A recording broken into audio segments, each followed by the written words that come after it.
welcome to the show. And today's show is quite a special one. We are broadcasting live from Kino Tapiola, a movie theater here in wherever this is, Espoo, Finland. So, and yes, the word is spelled Espoo, but it's still quite a nice city. It's still quite a nice city. So thank you for joining. Here in the audience, if you don't mind, if you're not going to post about this to the interwebs, if you don't mind switching on airplane mode, we are low on bandwidth here. We are on a 5G connection, and we are on Dan's backup Starlink that was climbed to the roof yesterday. No joke, that really happened. So thank you for joining. Also join the discussion online as well. So you can use the Zoom chat. Highly recommend asking questions there. But we're also on LinkedIn, okay? So on LinkedIn, use the hashtag Hamina Clip. You know, take whatever you want, screenshots, photos of the webinar, stuff like that. Use the hashtag Hamina Clip. And why should you do that? We do have prizes and stuff. So definitely make sure to do that. So you actually have a chance to win an entire kit of Hamina by putting a photo or video or something online. All right. So take a photo. Here's an example of an excellent post that you can use if you want to use a template, or you can take a picture of your screen, or you can take a picture of somebody taking a picture of your screen and then post that. Or you can take a picture of somebody taking a picture of somebody taking a picture. As inception as you want to go, you can. And also live audience, you can also post on, on wherever you want. And for those that are wondering, who is that taking a picture in that? Who's the guy? Yes, it is my friend Stu from Ekahau, and indeed he's taking a photo note of the Hamina planner. So I'm sure, Stu, you're listening. Welcome to the webinar as well. Again, win an entire kit of Hamina. Be like Stu, take a picture, post it out. Okay, enough of that. Today we're gonna launch something for 4 different user groups. We're gonna launch something for technicians doing installations at homes and small offices. We're going to launch something for generalist IT admins who, don't deal with networking all the time, but all kinds of IT. We're also going to launch something for network engineers. And then we're going to launch something for the Wi-Fi pros. That's quite a lineup, isn't it? All right, let's get to it. Firstly, thank you for joining, everybody, and thank you for contributing. Hamina would not be what we are without you guys, including the panelists on the line, including our customers, including you here live on the theater. Like, our products are based on what we hear from you guys, what we get from the industry. When we see you at the Tech Jam or Cisco Live or Ruckus Big Dogs, that's how we roll. Also, I always get an undeserved amount of credit for making, doing what I do, which is really not that much. It's these guys here in the room. It's our guys overseas, Australia, US, UK, Buenos Aires. You guys have made the product. I have not. You guys have made the company. You guys have sold the product. You have delivered the product. You have collected the payments. You keep the company running. So shout out to the entire team. Also a shout out to our partners. We've been super blessed to work with the best companies in the industry for the longest time. Whether that is Wi-Fi companies, whether that's 5G companies, whether that's community-driven efforts like the WLAN Pi, NetAlly, other tools makers, whatever it may be. Super quickly, the brief introduction to the history of Hamina, founded in 2021, and these are actual pictures of Santtu and Ville. So it was the 3 of us in an 8 square meter, so it's that 80 square feet office. to us Europeans, it's less than 3 meters by 3 meters and 3 people. So as you can see from the chair at the bottom of the picture, I had to sit in the hallway because I couldn't quite fit in the office room. Anyway, 2022, we launched our first product, the Hamina Planner. 2023, we added kind of the necessary site survey components because you cannot have an incredible Wi-Fi tool without both.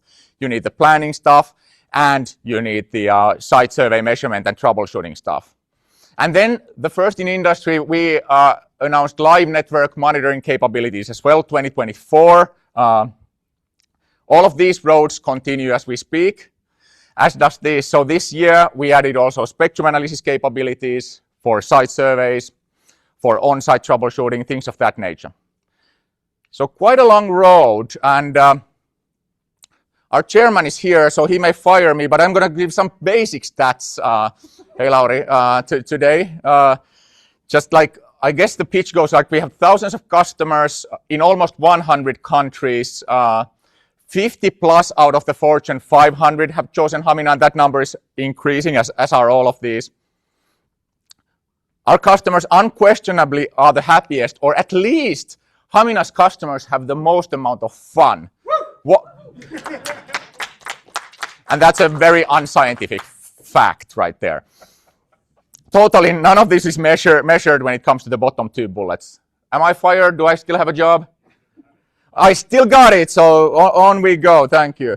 And you would say, get on with it already. Spill the beans. Fine. So shout out to the ASIUM brothers, okay? So when we were still a 3-man company, these guys believed in us. These guys developed our first site survey solution with us. And out came the Nomad, 4 radios, 8 antennas, spectrum analyzer connectivity, like an amazing piece of kit. And we're so happy to have been working with the ASIUM guys and to continue that journey forward as well. The thing, however, is the Nomad now also has a friend, okay? So it's not just the Nomad anymore. Starting today, Hamina is shipping 2 different options for site survey tools. The ASIUM Nomad and then the Hamina Clip.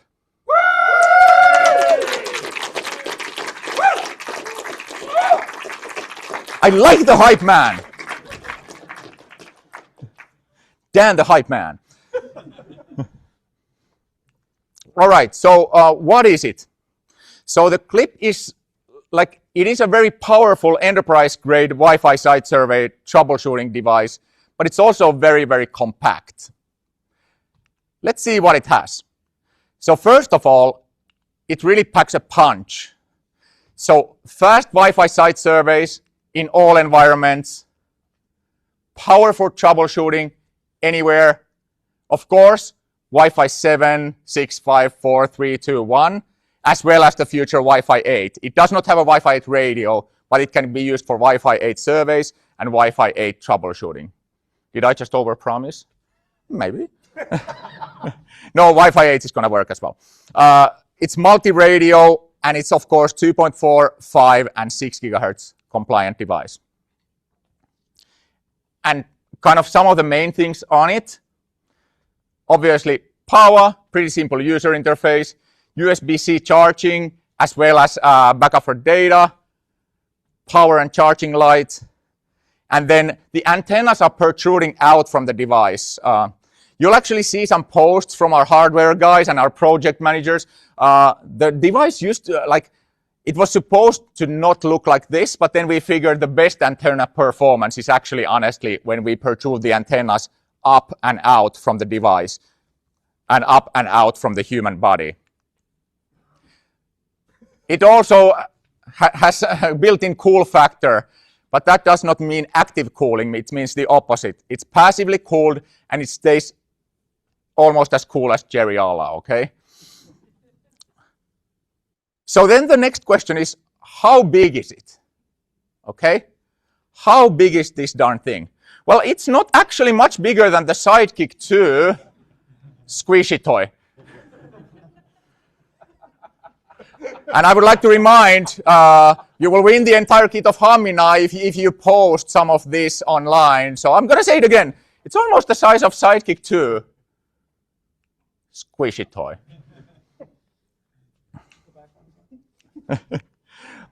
All right. So in all honesty, you can clip it to your belt. You can clip it on pretty much any strap. You can put it in your pocket. It is very, very small. Let's take a couple of examples. So clip it to your belt. Clip it on a shoulder strap. And this might be pretty good. This is what I like to use when I'm doing open areas, things like arenas, warehouses, things like that. If I don't want my body blocking the signal in open, semi-open environments, that's when I strap it on my shoulder. Oh yeah. Matthias, huh?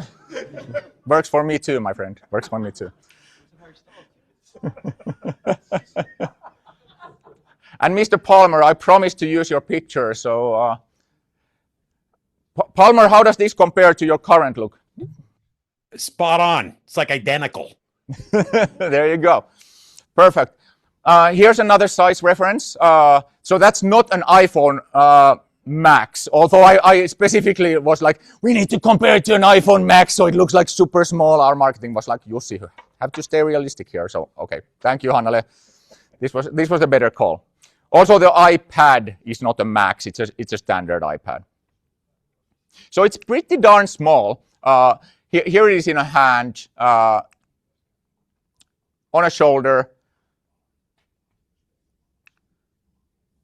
in a pocket. The thing is, you don't need to sacrifice luggage room anymore of this guy. So previously, when you went on site, or when you left your home, you went anywhere, you really needed to think, am I going to do a site survey gig? Because that dominated half of my luggage room in my backpack or my shoulder bag or whatever. No more. Like, this guy is always with you, okay? It doesn't take almost any space in your backpack. And what I do is I actually use a MOLLE strap in here, or then I just got this like small pouch and it nicely fits the clip as well as the USB-C. Rumor has it, I'm not looking at Boardman or Keith Parsons, but rumor has it that there will be more mounting options for the clip coming out in the near future as well. So it's very much a community-driven, community-supported thing on that side as well. And for example, an example would be we've sent Keith the schematics of the thing so that he can do different mounting options, things like that. On the negative side, we heard some of you had spilled the beans, and we found out it was us. Already in 2025, on our webinar, it was on the freaking shelf. It was on the shelf next to a squishy Sidekick of all things. Okay. This is earlier in 2005. I was on stage demoing the on-site app. Like 1,000 people there. Nobody was like, why is it working wirelessly? Maybe they thought it was a canned demo. It was right there. Also, this was posted on LinkedIn last week. Look at that. What are those? It's a clip freaking white prototype and a normal clip. Anyway. Back to clip. It's also wireless, so it doesn't, as some of you may be figured out from the pictures, it does not need a cable to communicate with your iPad or your iPhone. And it's pretty magical, the whole experience of the clip. I'll let the guests talk more about it, but it is quite magical. There is no Bluetooth pairing involved. The big revelation for us when we were figuring this out, and it's what, 2.5 years ago, the big thing we figured out is, like, if we do a really, really smart job at Wi-Fi scanning, we can get away even on 2.4, 5, 6 environments, even on dense environments with 2 radios if we do a super, super, super smart job. That was kind of the founding idea of the clip. We were like, okay, so if we only need 2 adapters, we can make everything small. Less battery power, less components in the device, less PCIe bus stuff and all of that kind of stuff. And that's kind of how we started. And we do, like, speaking of any environment, so we do also provide a cable fallback option. So you can use the clip with a cable. Let's say you're doing, I don't know, some kind of a super crowded environment, like an event or things of that nature. You can connect the cable to the clip. The clip will first warn you that, hey, this wireless connection, I'm running out of even my buffering space on the device, and we do so much with the buffering and try to optimize that. But if even that runs out, if the 2.4 gigahertz environment is completely plugged, the app will warn you, and you'll be okay to just as I'm doing here, connect the cable and carry on. All right. It's pretty robust too. This was one of the main requirements. Luckily, the country we live in is known for early 2000s Nokia phones. And what can you do with those guys? You can use them not as a handgun, but as a self-defense weapon at least. So this guy is IP64 rated. It's shock-proof. It's dust and splash resistant. The build quality is just amazingly good. And yeah, maybe we should not just take my word for it. Let's take a trip around the world, okay?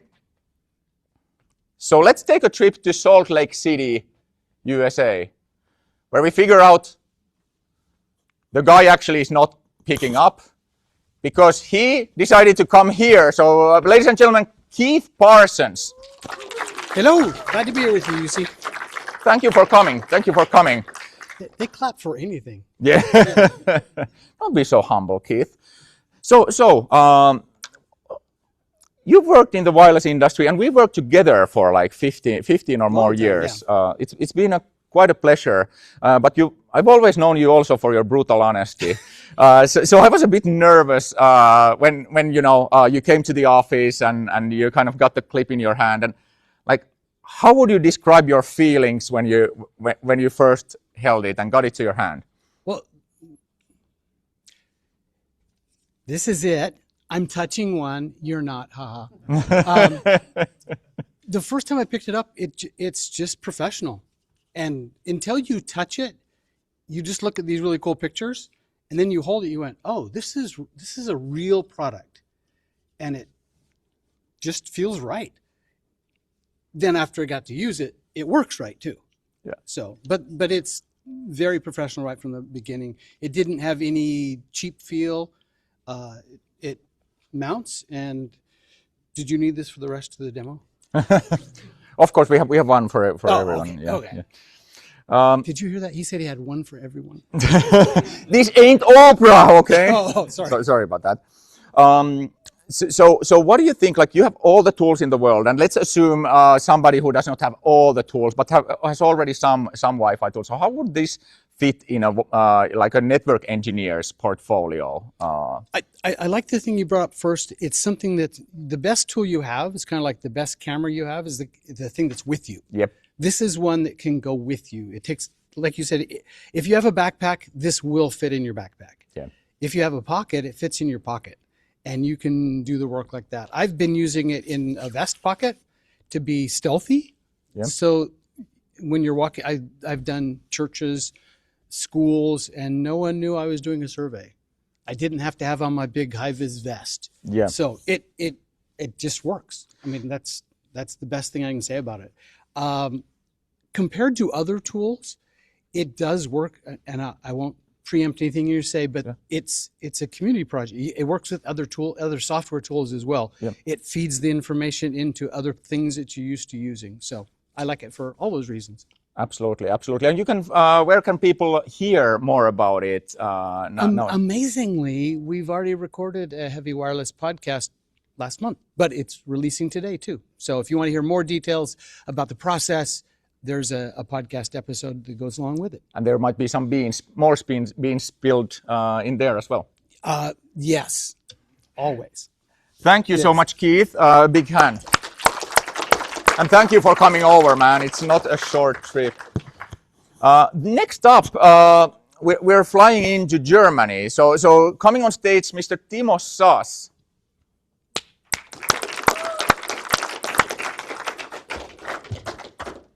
So two questions. First one, you've had the chance to try it out. What was your first impressions of the whole thing? Quite good. From the quality, seamless integration was very interesting to use on a different way like tools prior. Absolutely, absolutely. And how do you think, like, given you already know the price point and you know some of the ease of use that we haven't yet spilled, but what do you think about, how do you see this thing scaling? The world is running out of wireless engineers and network engineers and IT people who know networking. So how do you feel about scaling when it comes to the clip? Quite good. I think there are a lot of options or a lot of objects where we need to do a bit more to understand it, get data for live networks and other stuff. And that thing definitely scales up with, hopefully we see a bit more.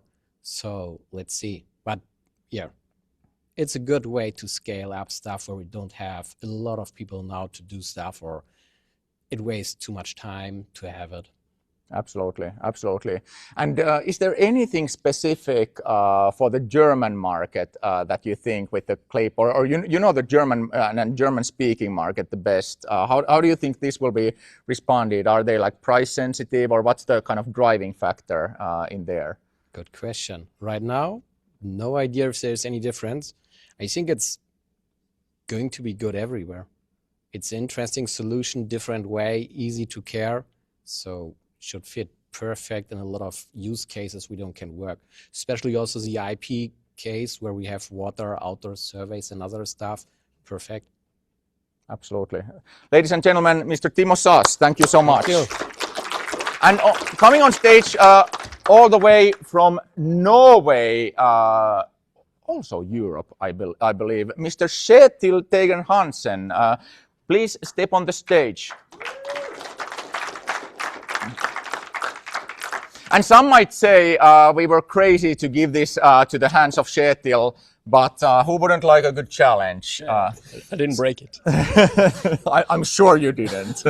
What are those pieces of plastic on you? Yeah. So you have an interesting hobby, don't you? Yeah. Like you do RF stuff and quite extensively. What are we looking at here? My little mobile phone RF chamber used for testing all 3G and 4G mobile phones. Yeah, that's what all of us have. 90 at home, dB yeah. of isolation of all the frequencies. So I often put a lot of stuff inside my chamber, every electronic that can fit, access points, everything I have in the house I put it in the chamber. So what are you trying to prove? Usually I can see if you can send how many hours have someone spent on a product by seeing how little they leak, if it leaks signals. So the most boring thing I put in the chamber is an iPhone, because you don't see a thing, because they spent billions to make the product, and it's pre-compliance for having devices close to your ear. It's really strict. So it's absolutely not leaking any RF. Nothing. And what did we figure out with the clip then? Yeah, so this is just some random picture for device. This is very, very near fields. It's not something that you usually do, but my chamber isn't that big. So they saw how close the antenna was. This is what I usually see. This is just a device. It is pre-compliant for all the rules, but it leaks something on 400 megahertz. It's exactly at the Tetra network, but you will have to be like really close to do something. But it always leaks something. Got it. This is a device you may use or may not use. So the next one also. This is also the same thing. You see also some kind of leaky information. I see worse things than this. If you have a bare PCB of a hack RF and turn it on, just having it on, it just blasts signals everywhere because it's an open PCB. Got it. So shielding is shielding. Important. Yeah. So it goes to say about shielding and the overall quality of build. Yeah. So this is the clip, and it was so insanely boring because it's completely flat across the board, meaning they have probably spent too much money making it. Because usually this takes time, and the only thing you see is Bluetooth. as intended because it's looking to connect to something. Exactly. So this for me amazes me because I rarely see this other than using Android or putting an Android phone or an iPhone. This is what you see usually completely flat. So that is really say something about how well the product is RF-wise. Yeah, and I think it resonates to the layman when you have it in your hand. It kind of tells the same story also when you know start actually using it. So thank you, Kjetil. And if you don't follow Kjetil on LinkedIn, you better, because he has the best RF nerding stuff and the best all-out AI shenanigans at the same time. Thank you so much, Kjetil. Thank you. All right, on with the show. So yeah, speaking of build quality and robustness, we tested this darn thing everywhere. And this was a part of like why it's taken quite a bit of time. Just ask Jerry about his battle scars. He'll be on in a second. So yeah, we've surveyed everything with this guy. In fact, last what was it, Friday? We did even get we had a good excuse to get this, like, what is it called in English? Booth from an arena, thank you, just for our own use, because we had to extensively test the, just don't tell our chairman, oh shoot.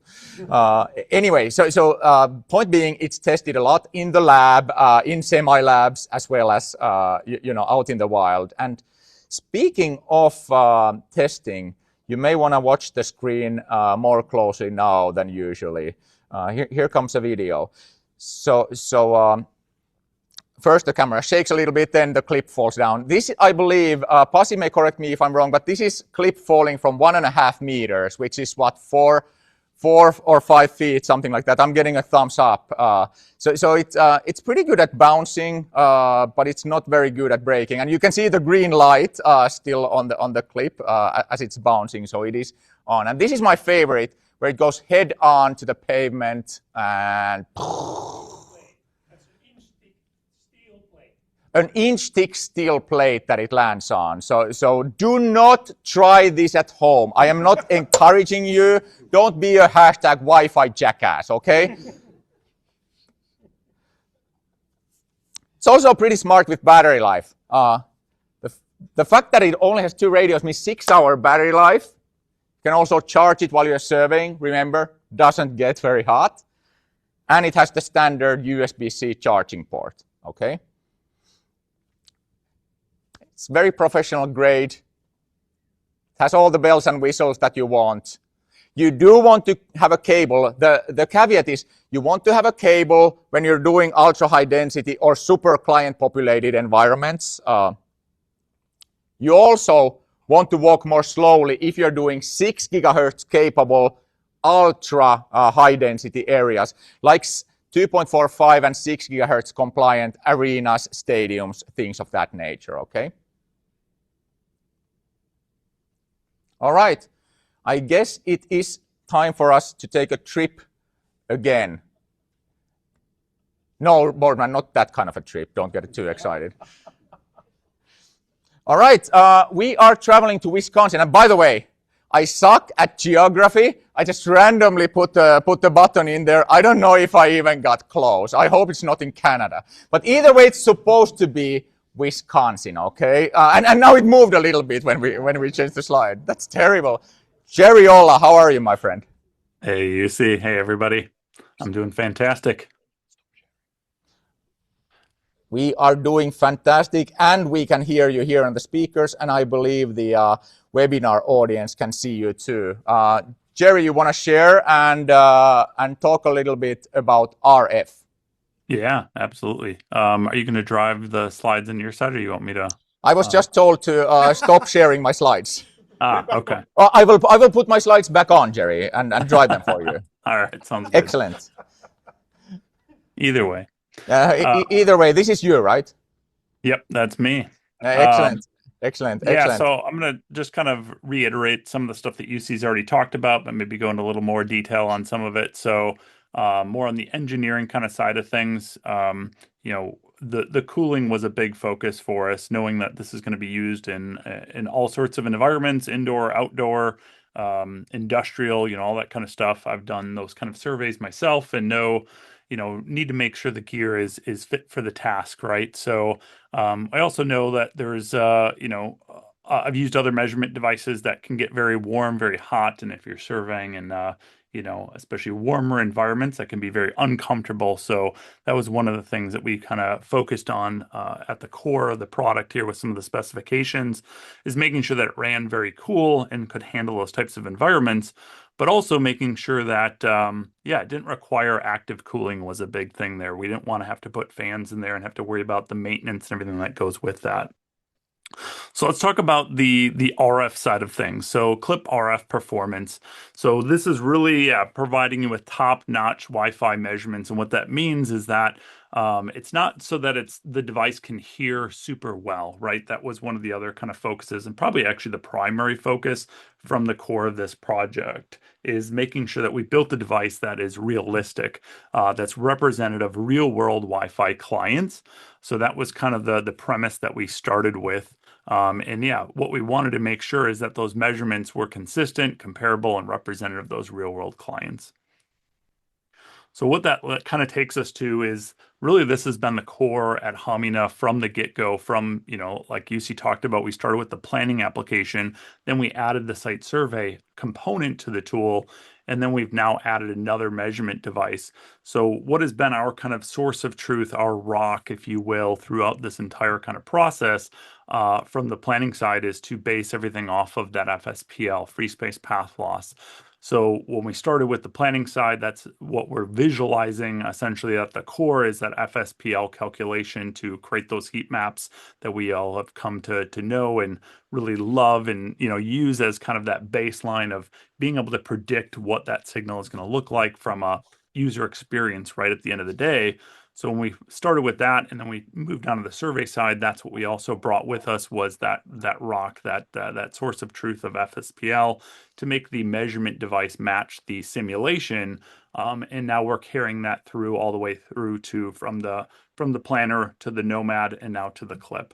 And with what that gives you as an end user using the tools is that consistency across the devices that you're using, consistency across all the tools. So whether you're looking at the simulated signal, whether you're looking at real-time, using the real-time component of the Hamina on-site application, the real-time measurements, or looking at survey results, it's all going to be consistent through there, all based on that FSPL calculation.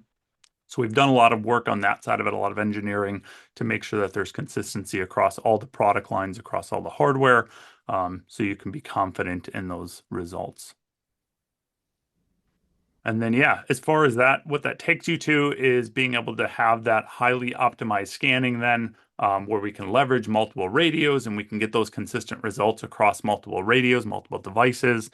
So for actually doing your site surveys, we have this very intelligent, very dynamic scanning algorithm that we've put a lot of thought and effort into and optimizing, and gone through multiple versions, multiple iterations, finding that kind of delicate balance of making sure that the device that you're using is performing as optimally and as efficiently as possible, not spending time scanning channels where there's no radios, right? So if you're just using a basic, okay, we're going to spend this much time on every channel, you're wasting a lot of time essentially on that device scanning things that there likely is nothing actually using those certain channels or frequencies. So we can dynamically and intelligently update that as you go through an environment, and it's going to constantly be fine-tuning that algorithm as you're going through. So it's not just when you power on the device, it uses one algorithm the entire time your survey. It's constantly updating that as you're going around. So that takes us to the Bluetooth part of the device. So this is all brand new to us at Hamina, and for the most part in this industry. Bluetooth has obviously been around for a while, but we've always relied on some type of wired connectivity. So with the Clip, one thing that we did set out to do was kind of free the device, right? Free the device in multiple ways. Free the device from not needing to have a strap to carry the device and get tangled up in your bag, or just getting the device in and out, getting tangled on putting the device on and taking the device on and off, but also just the freedom and the convenience that gives you of having that clip. But then if you still have a cable, you know, what benefit really is that, right? So we wanted to completely free the device, no straps, no cables, just power the device on, clip it on a backpack, clip it on a strap. I'm actually currently wearing it in my Iron Man configuration here. If you've gotten used to seeing me demo like the Nomad, I'm pretty used to doing that with the Nomad as well, of wearing it in that kind of chest mounted position. So I wanted to make sure, you know, that with with the clip, you have those kind of options as well, right? So if you have a specific way that you prefer to carry the device and mount it, you can do things like that as well. But yes, it'll clip onto just a belt strap. You can clip it onto a backpack and away you go. And then, yeah, just to reiterate on the RF side of things, what we're talking about here when we talk about that kind of consistency is when we're looking at something and we're looking to target things like, let's say, -65, it's -65 whether you're doing the planning, whether you're doing the validation, whether you're doing that real-time analysis, or even if you're leveraging the live view and the live analysis. All of that stays true throughout the entire product line, throughout all the different visualizations that use RSSI. So you know, without any offsets needing of like, oh, I got to offset this side, but don't have to offset this side to make things match up. It gives you a nice baseline rate to start without any kind of really additional thought or anything having to put into that. So you set your requirements and you validate, you design for that, you validate for that all the way through. Thank you, Jerry, and please stay on the line. Keep it interactive. So to reiterate, you now have two site survey device options to choose from. You have the ASIUM Nomad and you have the Hamina Clip. Two excellent options. Now, this may be the case where you snag a picture just to remember what the differences were, right? But essentially, the main difference is really, and I'll actually give you 5 seconds to, if you want to read it through, and we'll proceed. 4, 3, 2, 1. We'll just cut to the chase of it. So really, which one should I take? Well, the salesman in me says both. But honestly, I would say go with the Nomad for maximum performance. It's external accessory friendly. It has an accessory port, a USB-A accessory port on it, which enables, for example, spectrum analysis. It'll enable more in the future. And it's the classic style. Now, for Clip, you'll also get high performance. You'll get small form factor. And you get that all wireless capability. Those really are the headlines. So both work in all environments, but with Clip, if you're doing stadiums, maybe you want to do them, especially 2, 4, 5, 6 ultra high density stadiums, you probably want to do with a Nomad. If you want 4-channel simultaneous packet capture, you want to go with a Nomad. If you want classic style, you want to go with a Nomad. For Clip, it's the wireless, small size, things of that nature. Of course, the spectrum analyzer option on the Nomad is big for many people. So if you want to see raw RF energy, you go for the Nomad. Clip does have RF spectrum view, but it does not display raw RF energy. And it does not have an external spectrum analyzer option on it. So here's really the difference. So Nomad with the NXT2000 spectrum analyzer or the ASIUM Clarity, it can show you 2.456 gigahertz spectrum analysis. So raw spectrum capture here. Now, the Nomad without spectrum analyzer and Clip, this is what they will show you. They will show you all the IPs, their channel utilization, which includes Wi-Fi utilization as well as the non-Wi-Fi utilization. You will see all of that. You will see client counts per AP, things of that nature. But you will not, without a spectrum analyzer, without the Nomad and an NXT or Clarity, you will not see that, which I'm pointing with my finger up, hoping that it will also be shown on the live webinar. Maybe it will, maybe it won't. That's really the beef of it. And let's take a tour to a badly placed dot on the map again by my geographical knowledge. But let's pretend these dots landed somewhere in Pennsylvania as well as in Netherlands. How wrong or right that is, that's a debatable question. Wes Purvis, how are you, man? Yeah, good, good, UC. Very good. Since you're known for keeping secrets very well, except right at the start of this webinar, you spilled the beans already. But if we forgo that, you're a man who can keep these secrets. So you were literally the first person to try out the clip outside of the Hamina people. And you've been using it quite a bit, actually. You've had quite a lot of time to use it. How would you've used it in different environments, right? I have. That is true. Where have you used it, and how have your experiences been? You've used all of the Wi-Fi tools during your career. Probably, yeah. No, it's fine. I get it. Man of many words. Man of many words. No, so over the last month or two, I've brought this pretty much everywhere that I've been. There's been some high density environments. There's been some environments where there's Zigbee and Bluetooth already in the environment. So it's been quite fun to use. I'll say, someone who is on the go, I think will appreciate. Sorry, can I show it? Absolutely. Okay. If you want to pin yourself on the screen as well, people will see it better. I think that will override my screen share, but that's fine. Is that a thing? I have no idea. Replace pin. I'm just gonna hold it up. People can find me. Yep. It's actually quite satisfying to use in that just how you turn it on, bring it close, and it just works. Even in the early code that you gave me, it just works. So I've been, I certainly have come to appreciate the size and just kind of the run and gun style of it. I don't think there's anything close to it.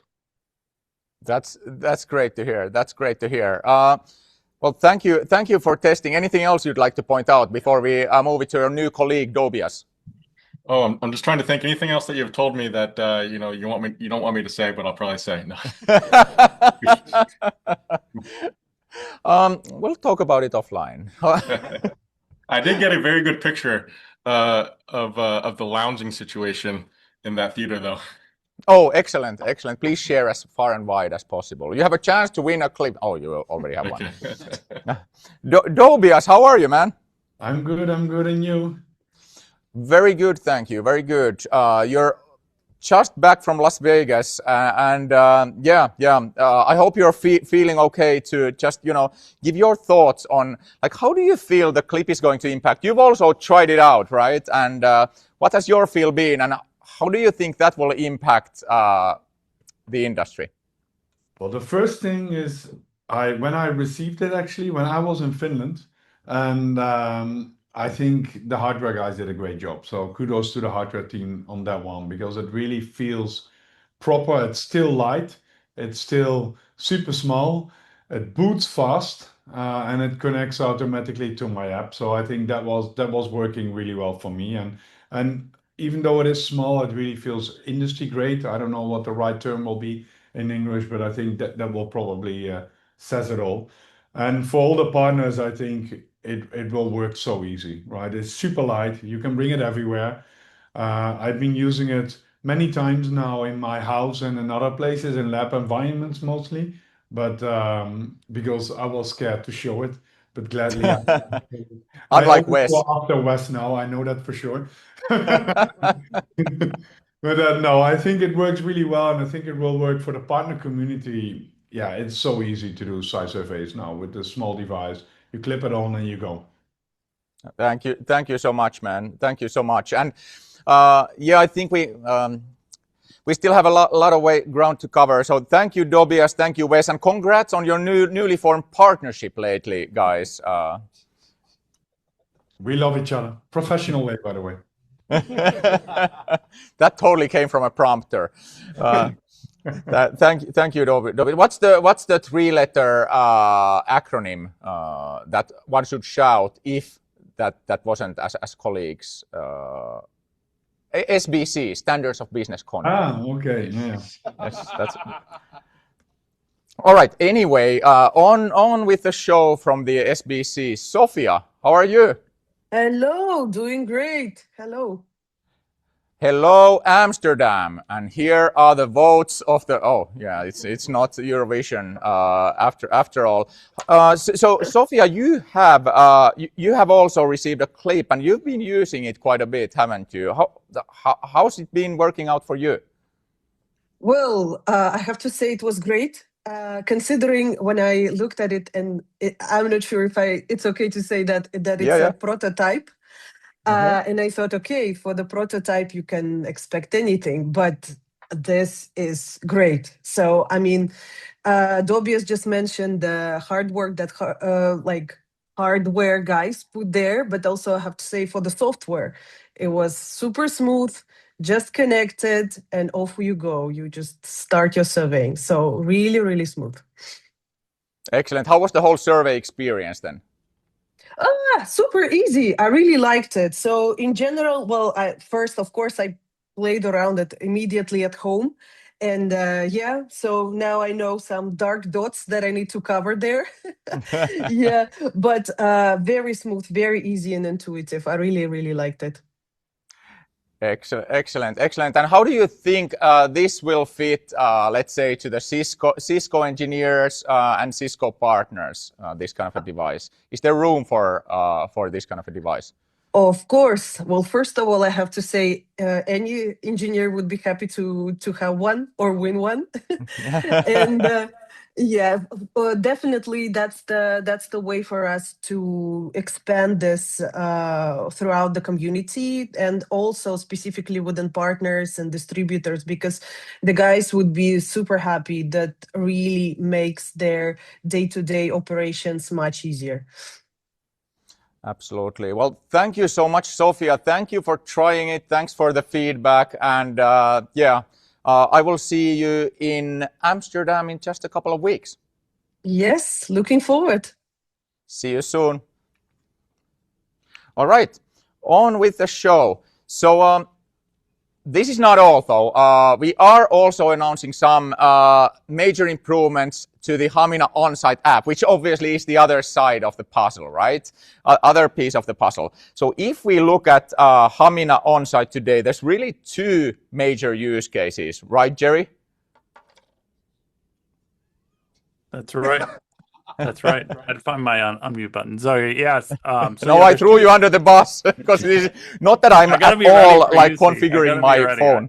I should have known better to not remove my finger from the mute button. No, two halves to the application, right? So one application, two use cases. So you've got your site survey capabilities, but also in the same application. So one app to update, one app to maintain, one app to install. You also have your real-time analysis. So that's one of the things that we've kind of focused on from the get-go, is having those two components in one app.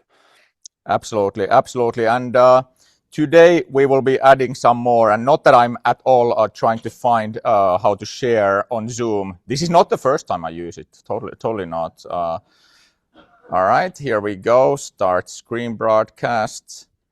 And instead of slides, let's first see if we can make a live demo work. All right, there we go. Do I want to just disrupt my sharing? Did I manage to do that? I guess. I am sharing. Yep, we can see your screen. Excellent. All right, so let's look at the new on-site app. So the second you start this, what you see is the main status window. And if you have a Nomad or Clip, now Clip also inserted, you pretty much straight from the bat start to get readings of your Wi-Fi, okay? Yeah. I think we would need to pin that somehow. So sorry guys, you're not seeing it here, but trust us, it's pretty cool. So let me disconnect this. So what you get is a couple of pretty important things. First of all, on the top right, the circle may look pretty familiar to you, and that is the Orb technology stack has completely been embedded into Hamina on-site. So we have a pretty deep partnership with Orb. We already were using like Orb for Hamina Live integration, things like that. And now Orb has been completely built in to the Hamina on-site app through this partnership, okay? And let me just clip this on my belt. On the top left-hand side, though, we have the real-time signal indicator, and we wanted to make it as fast and as simple to read as possible. So that we could, get instant readings of the signal strength. As you start walking out of coverage, we can see the signal strength drop. We can see the, AP roams happen, things of that nature, super quickly, super swiftly. And at the bottom, like many of you already saw, the Wi-Fi tab shows like, how is your Wi-Fi doing? Do I have good enough secondary coverage? How is my channel interference doing? What about my airtime? Do I have enough airtime? What is the network configuration there? So it looks at the most important things in your network. Do I have consistent channel widths in my network? That's like, when you look at Wi-Fi Explorer traces, that's like the number one thing is inconsistent security, inconsistent channel width, left on accidentally. And of course, minimum basic rates. Do you have high enough minimum basic rates, things like that? Just those obvious best practice things in your network. Now let's click the Internet tab, okay? Let me just maximize this so that the guys at the movie theater don't have to use a magnifying glass. So on the Internet tab, we can actually see that we have a 5G backhaul here that I'm using. No risks taken, but I am using a 5G friggin' 100 millisecond latency backhaul here for the connection. And as a backup, we have an even slower Starlink. So that's how we roll for these big events. But essentially, oh yeah, and we have, of course, speed testing integrated as well. But, that's, speed is not that relevant anymore in the industry. But yeah, we're really proud of this combination of, is your Wi-Fi working? How is the internet? How's the Wi-Fi signal? And then how is the Wi-Fi overall working? And then we start drilling down from there. Or how is the internet overall working? Is the internet working now? Has it been working consistently? All right. And there's also a brand new layout in the on-site app. And for the frequent on-site users, you have already seen the new layout, and now you're seeing kind of why we switched the layout of it. Okay. Jerry, anything to add on the real-time status view here? Not that I'm again shuffling things at the same time. No, I think this is definitely exciting. At least putting myself in that side of it. I think this is something that's been missing in the on-site app is some more detailed analysis, and we've definitely heard that feedback. So I think I hope this hits the mark for a lot of folks that were looking for more statistics, more metrics that you can get out of the real-time analysis. Absolutely, and I think for technicians even, now this goes outside of the, of course the traditional analysis features are there as well. The things that you've always seen, the ziggurats, the channel utilization graphs, the Wi-Fi spectrums, things like that, they are all there. The access point list, the network list, they are there, but they are on the analysis tab. So it's just that the starting screen has changed to be more friendly towards even those that are, not that versed with Wi-Fi. Okay, that's the idea. Okay, do we have other things to show? I wonder. Let's get back to the presentation here. All right, here we go. So that was the new real-time status view, and we have something else as well. Oh. Speaking of which, speaking of the whole connectivity testing thing, that's pretty big theme, like the Orb integration, internet score, all of that kind of stuff. So the connection quality testing is also coming to site surveys. So during your site surveys on the on-site, whether you are using the Clip or the Nomad, we are also testing for connectivity quality, Orb score and things of that nature during your site surveys. So it's going to be powered by Orb, of course, and we'll get an Orb score heat map. So how good is your, not just your signal, but your overall connectivity. You get the roaming locations on the map, and you get your Orb score seen during the survey as well. And as it happens, on the phone, can Mr. Doug Suttles hear us? That I can, you see. Hey, how are you, sir? I am great. Congrats on the launch. Thank you so much. Thank you so much. Thank you for waking up as a heavy metal musician. You're waking up early for this call. I mean, it's not even noon where you are at, right? Fair point. Fair point. My pleasure. Yeah, how do you feel about the whole? I'm pretty excited about the Hamina Orb integration. And we already launched the Hamina Live Orb integration a few months ago, and now this quite deep integration. So what's your view on this? Why do you want to pursue this vision? Well, I've been wanting to see this for years. I mean, I actually think we talked about this nearly a decade ago, and yes, sir. The idea of heat mapping internet quality, the actual experience the user is getting, is I think it's been needed for ages. You can't do it with spot checks. It just should be continuous, and you brought it to life. Yeah, man. Thank you for powering our app.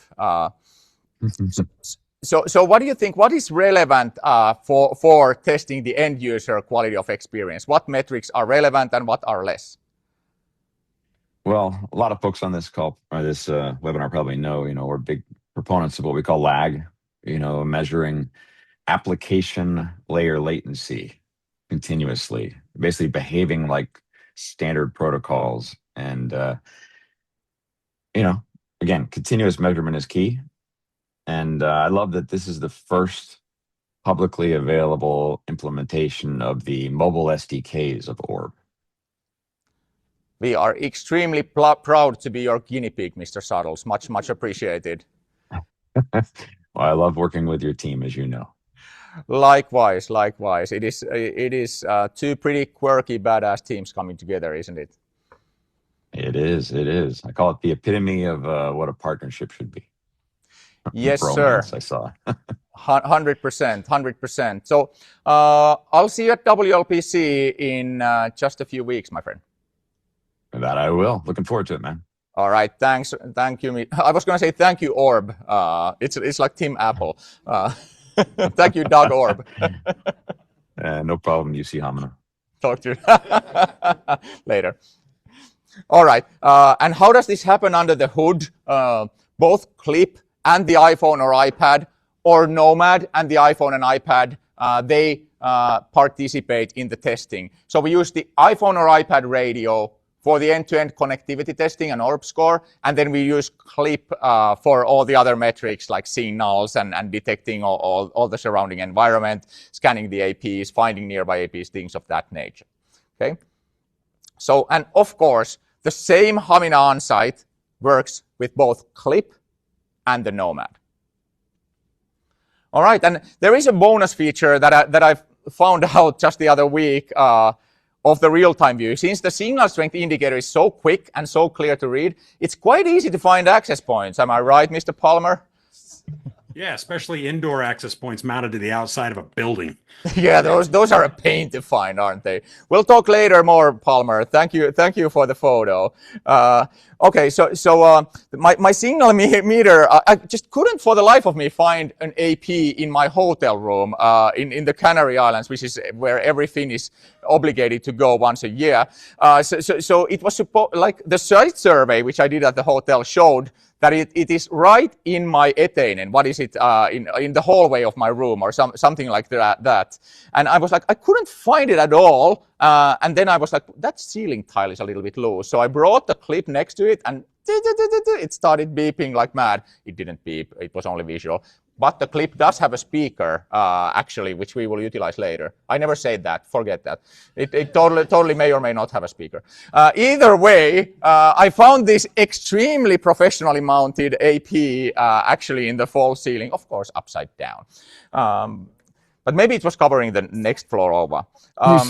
You see, I've got a thing that I found out as well. Do you mind if I share? Do I have a choice, really? No. Yeah, No, that's you don't. I'm gonna that, take over now. That's what I figured. Right, let's see if I can get this working. 3, 2, 1.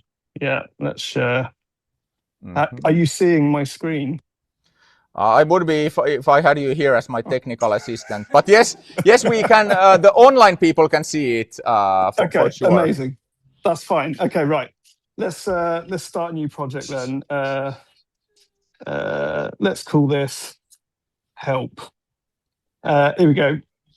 Oh, it's new. Let's have a look. Let's move this around. Oh, so you didn't have a floor plan, did you? I didn't, mate. I didn't have a floor plan. Let's see how quickly I can just whip around this place and get something kind of set up and ready to go, including all the furniture and stuff that's in here as well. Wow. Let's just walk around all these bits. It's a bit close to this door. Let's have a quick look. Scan that. Do Thank not, you very much. Dan. Careful. There we go. So there. Let's have a little look around. Sorry, guys, I don't mean to get you in live on the webinar. It's only a couple of thousand people, so no yeah, worries. it should be fine. Yeah, don't worry about it. There we go. Right, and then if I step this way, what we should see, I've scanned a bit of the building there. That'll do for now. We've even got our paths. Look at this, and then we process, and job is a good one. Ready to go. There you go. Beauty. That's it. That's all I wanted to show. What you're saying is no more floor plans needed for these like small and medium type of indoor carpeted spaces. So I'm thinking again of that technician going to home. It's impossible to find a floor plan. Somebody going to a small office doing an installation gig. This is really the way to go. And so you walk around, no clicking on the map. It auto-locates, it automatically builds the floor plan, it automatically builds the 3D model of the building, and it places the APs, and it shows you the heat maps. No joke, I measured, not that I'm from a good family, but I measured my mom's mansion the other night. No, I'm obviously kidding. Or am I? Anyway, enough of that. We'll just move on with the show. How about that? How much time do we have anyway? We're well over. No, it's 90 minutes. Oh man, you keep causing me a heart attack, my friend. All right. How about speaking of premium home and small business Wi-Fi? How about we go to Drew Lentz? Can the wireless nerd hear us? Yeah, and you got the icon almost in the right place again, Jussi. Good job. How far am I? Like, don't say more than 1,000 miles. It's Texas, man. So you know, you got it in Texas. You're close. I'll give it to you. Okay, that's fair. You've been spilling beans like there's no tomorrow, so I assume you have received the clip, haven't you?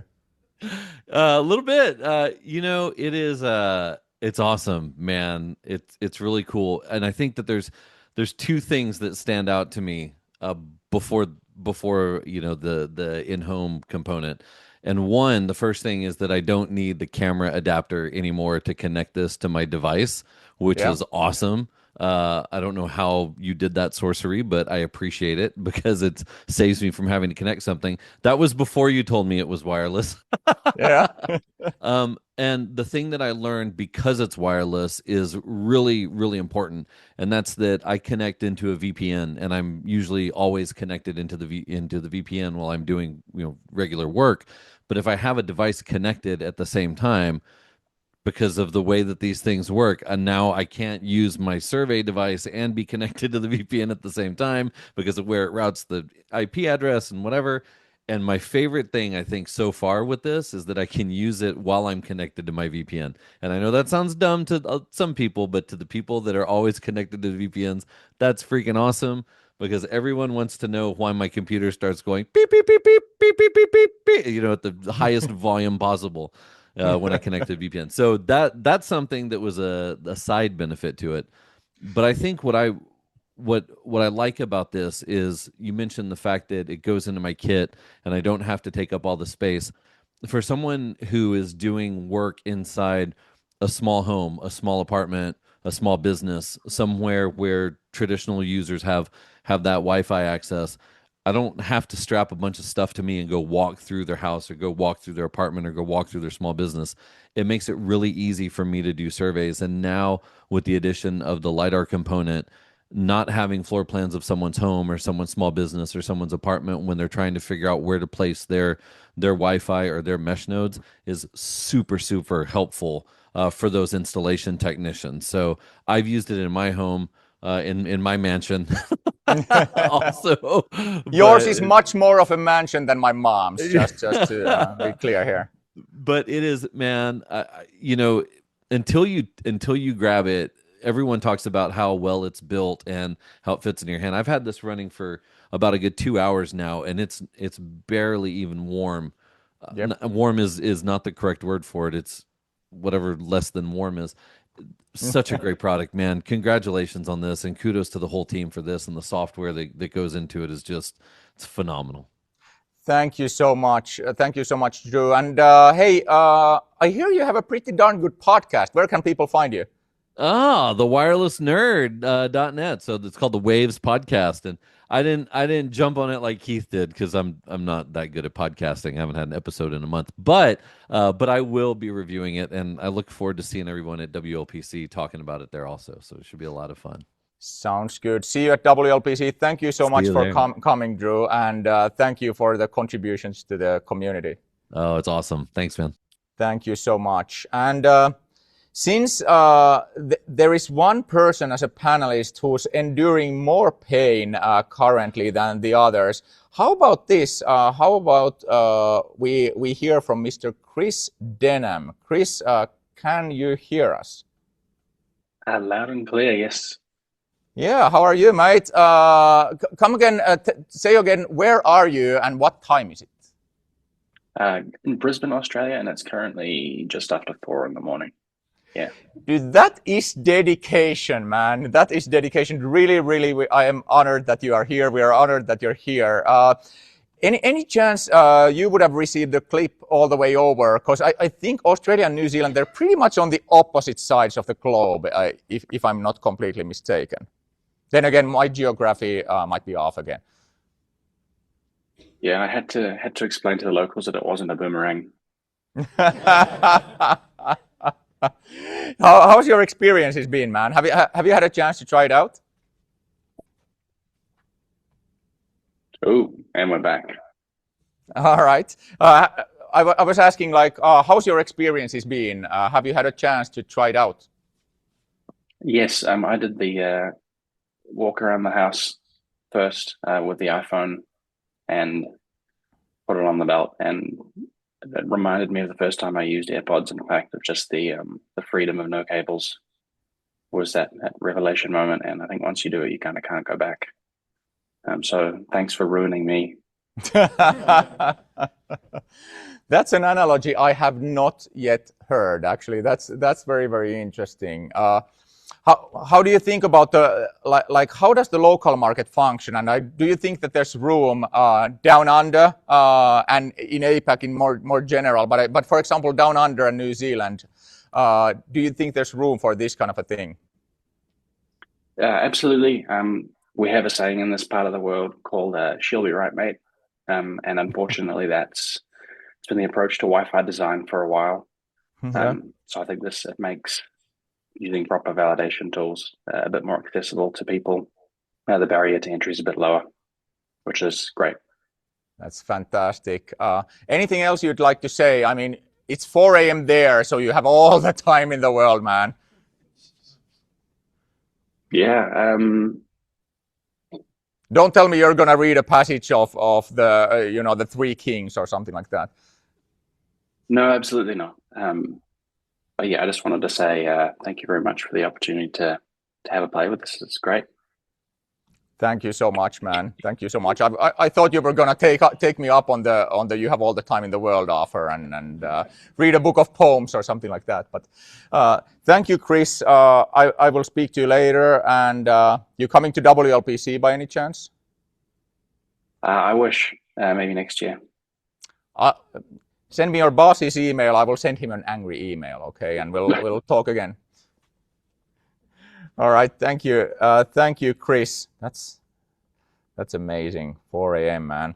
All right, so we didn't talk about this yet, but the clip is also very, very ecosystem friendly. So the first steps toward that we're taking is it works with the Intuitibits tools. So it's Adrian Granadas's company's toolset, including Wi-Fi Explorer, Wi-Fi Explorer Pi, which does detailed Wi-Fi analysis on the iPhone, as well as AirTool products, which essentially are packet capture products. And of course, more industry integrations to come later as well. Well, then the question is, how much, right? How much? So what would be a reasonable price point? I mean, it is a small device, but it packs a lot of power in it. So what we figured out is we'll announce the special introductory price of 990 USD or 990 euros, including 6 months of the Hamina on-site app.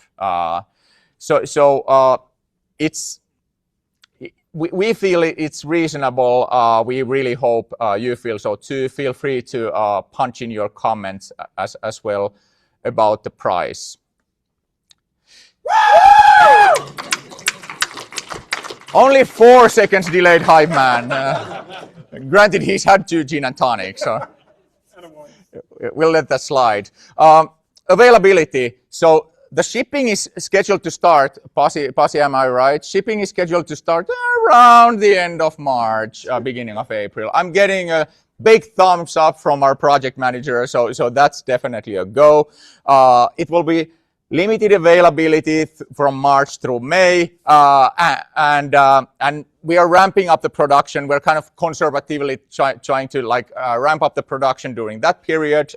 Already, as you heard, the units that we've gotten out of the factory, still called prototypes, but factory built, they are already very much kick-ass, but we want to be sure it works seamlessly. So we'll be ramping up the production, but it will be first come, first served. And there is, I think there is a wait list waiting as well.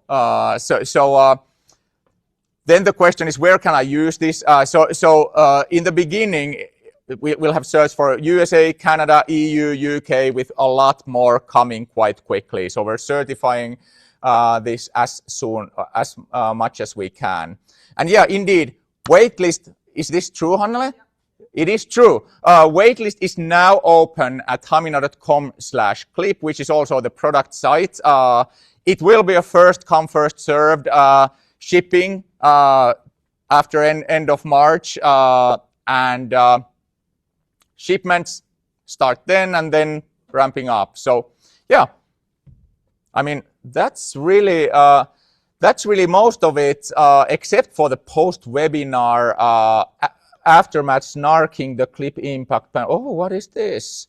One last final thing before our post-webinar snarking and Q&A. So clip is really made for, again, technicians for that simple troubleshooting, generalist IT admins, network engineers, as well as the Wi-Fi pros. So we say this in the beginning. We hope this is the case, but that remains to be seen. Oh, and speaking of that, just how many cliches can AI make in one picture? I was asking for it to do an IT guy in an IT lab. Pizza? Check. Can of Coke? Check. Bad posture? Check. Low quality headset? Check. Some random sci-fi posters? Check. AI sure does its knows its thing. Anyhow, now I wonder if we have Jim and Peter and Rowell on the line. Yeah, I'm still here. I didn't fall asleep either, so it's okay. No, not at all. I was watching him. Thank you for joining, guys. Thank you for joining. So how do you feel like looking at the whole clip? What kind of an impact should we expect here? Or what was Peter? What was the most striking thing to you, and what do you think the impact could be? That's a good question. What was the most striking thing? Let me have a think about that. I think for me, I think we should go back a little bit, UC, because if we go back to you at the previous company when you were at Ekahau, you did something which caused me a lot of problems. I don't know if you realised it, but you were quite instrumental in launching the first Sidekick. And, you know, that caused me a lot of problems. I don't know if you know that, because prior to that, you know, you launched a survey device which didn't drain my battery power, where it was really good, it was fast. But the problem was I was used to carrying around these little dongles in my bag, which I had on me all the time and I could serve anywhere. Now you gave me this heavy device, which I had to think about if I wanted to carry with me. So was I going to do a survey? I'm going to a site to troubleshoot. I'm probably not going to survey. I'm not going to take it with me. Then I get on site and I think they've got a coverage issue and I can't survey because I haven't got my devices with me. So you fixed a lot of problems for the Wi-Fi industry, but you caused one which was I haven't constantly got my survey device with me, which I used to have. So I think that was the problem you created for me. And the first time I saw the clip, I was like, why has UC sent me another USB charger? I don't need it, and threw it in the bin. And no, then you tell me what it was. And I was like, you've actually just fixed that problem for me. I've now got a device which is going to carry everywhere with me. And I'll be honest with you, since I've received it, it's not left my laptop bag. It goes everywhere with me. It's always on hand. It's turns on quickly, which I love. I love the fact that, you know, you don't have to sit there and wait for it to boot up for 10 minutes. It turns on incredibly quickly. I think lots of people have mentioned a wireless connection using BLE. I think that's just brilliant. You bring it near to your phone and it's connected. And I don't need to worry about pairing it. If it was a traditional Bluetooth connection, it just connects. So having a tool which is on with me all the time, I can even connect it while it's in my bag if I turn it on. So I'll pull my phone out and I now suddenly instantly know what the health of the network is. I know what my primary signal strength is, my secondary. I know about neighboring devices. So I've just constantly got this device I can survey with. I can use Adrian's tools and packet capture with, and I can do quick assessments of the network. And that's what I love about the clip. Yeah, it's not like something that you can see from the specs, like it Wi-Fi 7 and multi-adapter and blah blah blah. But it's a surprisingly big deal. It's not a spec thing, but kind of the ability to have it always with you. That's probably what I like about it the most as well. And that's, for example, what your countryman Elliot Townsend said as well. That was his first reaction was, oh, it's professional grade and I can always keep it with me. And it robust as well. You can get some small tools which if you carry around in the bottom of your bag, you're worried they're going to break.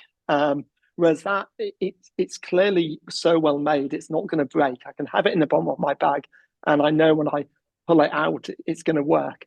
And that's really important. Absolutely.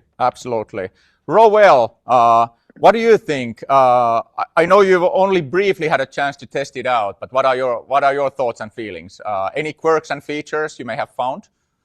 Yeah, I find that because of the specs behind the clip, I think the most expensive thing for me is on-site time when you're doing validation surveys.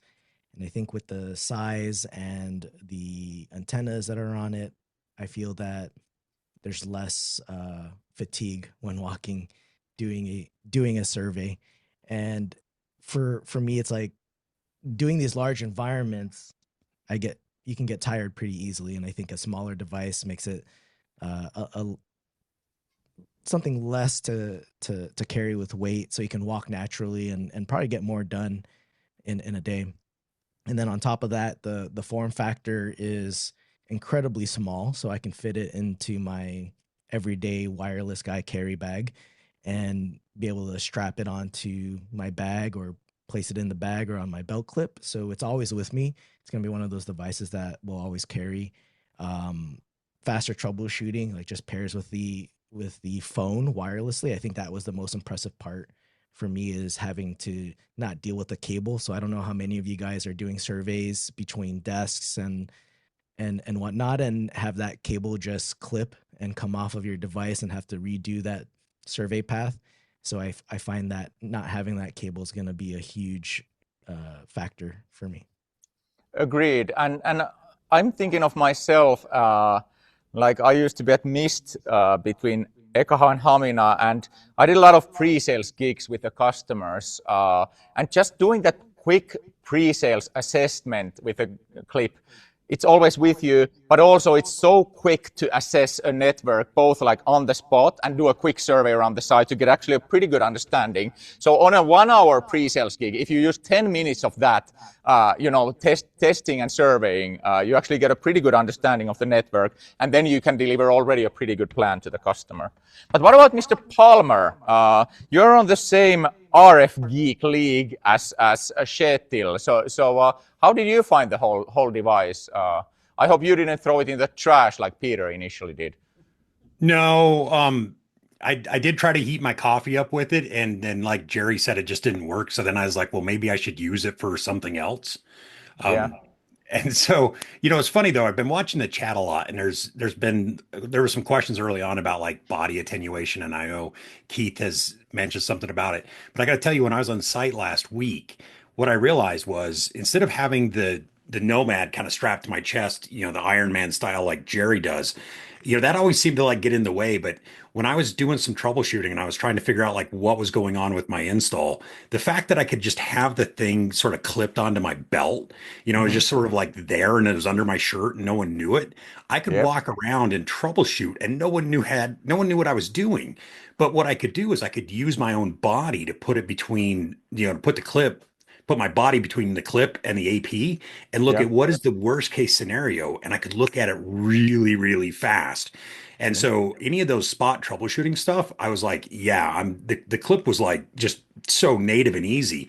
And yeah, and then I'd put it up on a shoulder. And at one point I was doing it with the Nomad, and I had the clip on the strap of the Nomad, and I Of would just course you were. switch. Well, yeah, because if you have one survey radio, why not two? And so so it was just really quick and handy because I could literally just switch back and forth depending on whatever I really wanted to look at. If I was doing a post installation survey, or if I was troubleshooting and I'm like, I just need to get something really quick, I need to do this.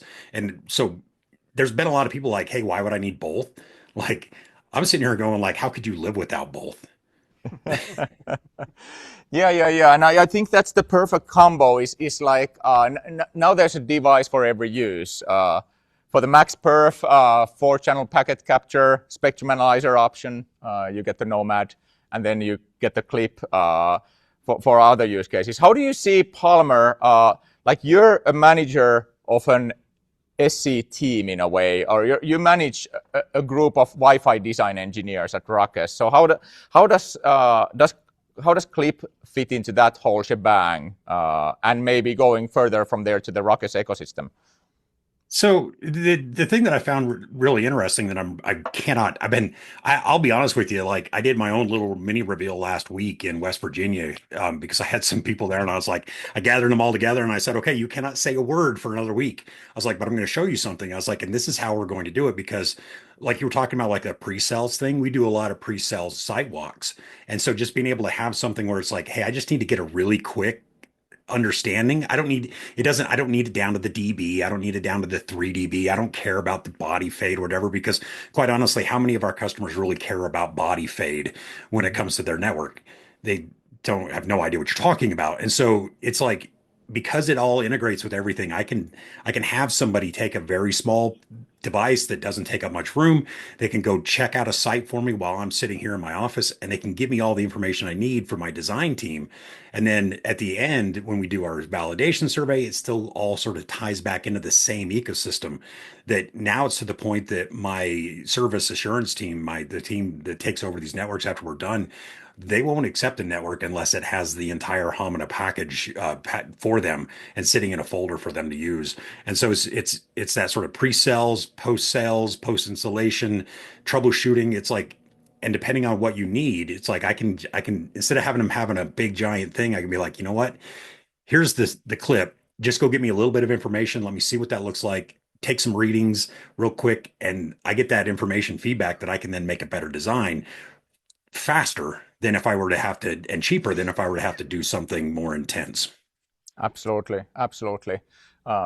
So Peter, are we going to see some changes? You're also doing some Wi-Fi trainings and things like that. How is the presence of Clip going to impact? I think you're actually just fresh out of training as we speak. So how is this going to impact?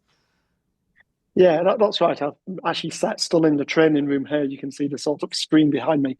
I've been teaching Hamina all day today, but how is it going to impact it? Well, there's going to be a new survey specialist that's coming, but we're also wanting to do some in-person survey classes focused around the clip. So the idea will be to do some classes where you come, you pay for the class, and you get trained on the clip, and you walk away with a clip, all as part of the training price. So that's going to be quite cool. That's an interesting idea. That's as detached I am from already from this company. This is probably the first time I hear about it. Yeah, probably, and that's probably going to come later, later in the year. So towards the back end of this year, we'll probably try and start to schedule some of those classes and give people the opportunity to come learn how to use this. And of course, it's going to be we're going to move away from doing that class as an online class. That would be in-person classes, because you need to get the experience of taking the clip, holding it, using it, going and walking around with it. So I think that's going to be an exciting new way of, coming and doing a class. And I think, why not bundle the clip price and the training class into one, and get a clip while you come and do a training class. So I'm hoping people will be excited about that and enjoy it. So that's one idea. I mean, there's going to be a lot of ideas, because I think thinking longer term is how does Clip change the way we survey? That's something that I'm always keen to look at. And when we teach classes, we want to teach modern survey methods. So Jim mentioned about, well, where do you put the clip? What about if we put it on our shoulder? What about if you put it onto a hat? What about on the survey? And I think we need to explore all of those methods and then start to teach, well, what's the difference? When would you use one over the other? But something I'm very keen to explore is, what about putting the clip on another device?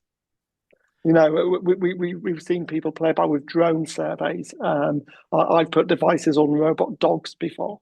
But I think one of the issues with that has always been, how do you click?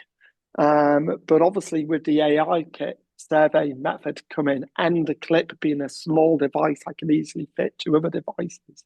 I think we need to start thinking about, well, what comes next? I think this sounds like you reasoning yourself into buying a humanoid robot in the end, isn't it? I think basically, that's been a long goal of mine, is to have a robot walk around and survey for me. So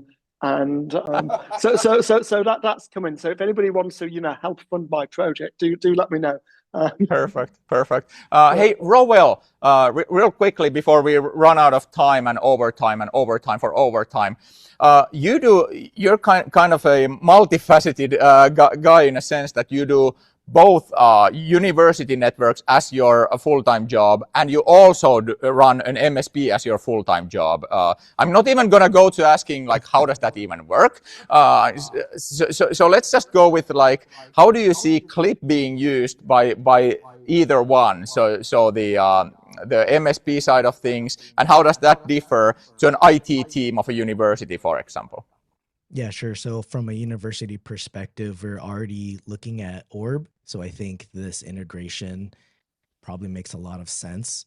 And it's just something that I'll be testing along with the Orb pilot that we're getting started with. For us, it's always about end user experience rather than just a technical viewpoint of how Wi-Fi looks like from an AP perspective.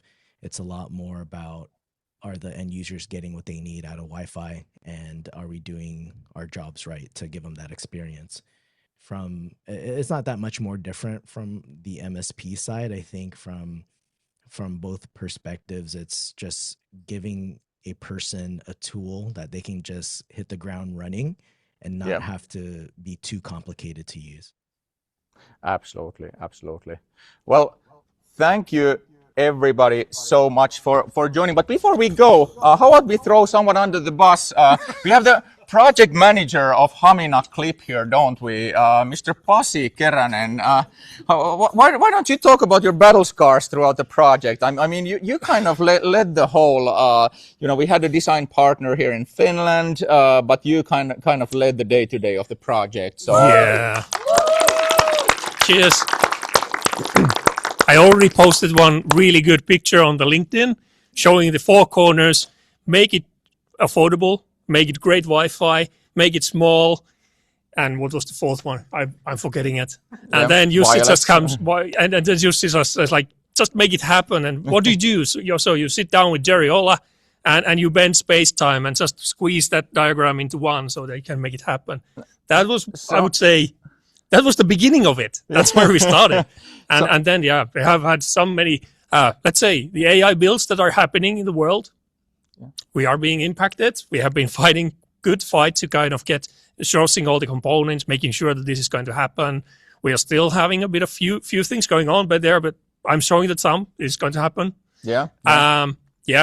Screws. I could talk about screws. It's amazing how much you can deal with the screws on a device. But it's been great. Yeah. Where's the device made? Estonia. Estonia. And designed in Finland, made across the pond. How far is Estonia? How far is Tallinn from Helsinki? I have no idea. It's a 2 hour ferry ride. Yeah, it's a ferry ride. Yeah. There you go. So it's very, very close by. Yep.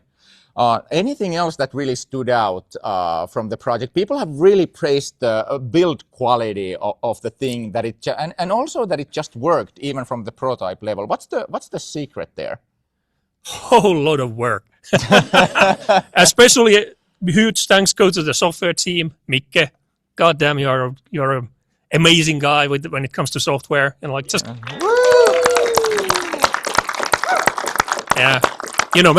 the Bluetooth to work, like that. It's been a bit of a battle, but we made it happen. Yeah, and it's a goddamn good product. And I was also posting, somebody said that, it's such an easy thing to carry. I made the mistake. I almost leaked this myself. Yeah. I was testing it, doing some project management stuff, went for lunch. Oh, goddamn, I still have it on my belt. Then I sneakily in the restaurant, I had to move it in my pocket like, oh, that was a close one. But yeah, it's an amazing product in the end. It really is. It really is. Dude, well friggin' done. All I can say. Follow Pasi, Pasi from Hamina if you wanna hear his war stories, and you're gonna post some pictures about the prototypes as well, so you can see they're already there, so you can kind of see the sequence of how it started off as we actually wanted at some point for it to be like a flip phone. So that to minimize the size and have the antennas protruded out. Well, that went to but eventually we landed. What is that, Hanna? Camera. Oh, yes. Okay. Anyways, I do not need the mic, do I? I have double mic. It's too much to see. Double the mic, zero the drinks. Hint. Either way, thank you everybody for joining. Thank you so much, Palmer, Sophia. Not that I'm, cheating and reading your names from here or from the screen. Sophia, Doug, Dobias, Shelley is up as well from Australia. Thank you. Mr. Lentz, Chris Denham, special thanks, man. Thank you so much. Rowell, Peter McKenzie, Grecia, Jerry, Wes, the bean spiller, as well as Andre is there as well. Hey, Andre, any last words? Have you tried it? How does it work? Yes, it's as easy as instant ramen, but much better. Excellent. And for those that did not understand what he was saying, can you write the word in the chat? As easy as what? Oh, instant ramen. That's right. That's right. I do know that word. It is a plant, right? No, hey, somehow.